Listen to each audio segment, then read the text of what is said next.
अच्छा जी, बिस्मिल्लाहिर्रहमानिर्रहीम। आज मैं आपको बताने लगी हूँ अबाउट द फेशियल आर्टरी। अच्छा, अब जो फेस है ना, that is actually being supplied by a lot of arteries, ठीक है, जो कि मैंने आपको ये पिछली वीडियो में भी बताई थी कि फेस को सप्लाई करने वाली बहुत सारी आर्टरीज़ हैं। We have the facial artery होती है, ठीक है, यहाँ पे लिखा भी हुआ है, ट्रांसवर्स फेशियल आर्टरी है, ठीक है, and there are other small branches of the ophthalmic artery, maxillary artery, ठीक है, and the superficial temporal arteries, ठीक है। लेकिन जो सबसे ज़्यादा जो चीफ आर्टरी होती है ना हमारे फेस की, ठीक है ना, that is the facial artery. अब इसके कुछ कैरेक्टरिस्टिक्स पढ़ते हैं। One of the characteristic is that it is a branch of the external carotid artery. अब ये सब मैंडिबुलर रीजन में ये स्टार्ट होती है, ठीक है, और फिर उसके बाद ये हमारे फेस के रीजन्स की तरफ जाती है।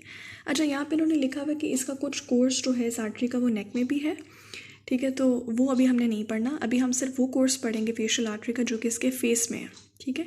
अच्छा, इसके अलावा इसकी लोकेशन क्या है कि it is actually situated between the superficial and the deep muscles of the face, ठीक है, और इसको हम पेल्पेट कर सकते हैं at the antero inferior angle of the masseteric muscle. So ये जो मेसेटर है इसकी कुछ जो इंसर्जन होती है वो at the ramus of the mandible होती है। Ramus angle of the mandible और रेमस ऑफ द मैंडिबल, इसको कंफर्म कर लीजिएगा, तो यहाँ पर होती है, ठीक है। तो इसको हम वहाँ पर, ये एमसीक्यू में आ सकता है कि इसको हम किस पॉइंट पर पेल्पेट कर सकते हैं। So that is at the antero inferior angle of the masseteric muscle, और चूँकि इसको पेल्पेट किया जा सकता है that is what is also called as the anaesthetist's artery, ठीक है। अब ये मैंने डायग्राम बनाई है, ठीक है, to make you understand the course of this artery, ठीक है। मैं यहाँ पेन यूज़ करती हूँ तो कि आपको एक्सप्लेन कर सकूँ, ठीक है। सबसे पहले ये तो मैंने आपको एक्सटर्नल कैरोटिड आर्टरी दिखाई, ये मैक्सिलरी आर्टरी है, ट्रांसवर्स फेशियल है, ये सुपरफिशियल टेम्पोरल है, ठीक है। इसकी और ब्रांचेस भी एक्सटर्नल कैरोटिड की। ये हमारे पास फेशियल आर्टरी है, ठीक है। ये पीछे जा रही है आपके इस मैंडिबल के, so it is winding around the base of the mandible. पीछे से आई, सामने की तरफ आई और फिर वाइंड कर गई।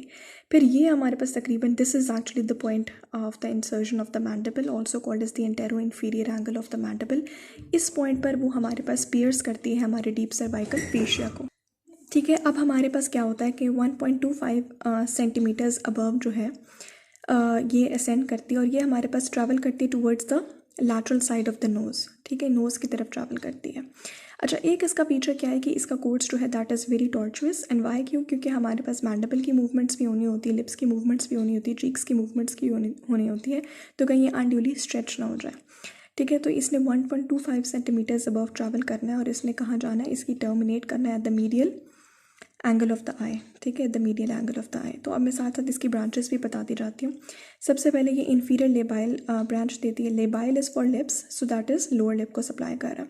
फिर सुपीरियर लेबाइल ब्रांच देती है जो कि अपर लिप को सप्लाई करती है और at the antero inferior angle of the nose को सप्लाई करती है, ठीक है। फिर उसके बाद ये लैटरल नेजल ब्रांच है, ठीक है, जो कि एला ऑफ द नोज़, जो एला ऑफ द नोज़ होता है, ठीक है, और डोर्सम